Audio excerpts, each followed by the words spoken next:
graphic eyeliner, I always start over the tear duct and work to about the middle of the eye.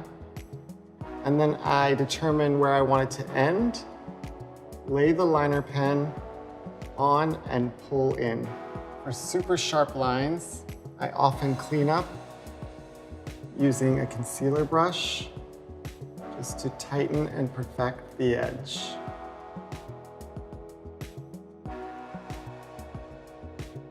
For the finishing touch, brush brows up. Cheeks are warmed using Chaleur blush, which is just a sort of warm nude. And using my highlighter brush, I'm highlighting the high points of the cheeks with halo, sweeping it up the cheekbone towards the hairline. I darkened the lashes subtly using my Pointilliste mascara. And a warm nude lip allows the eyes to be the star.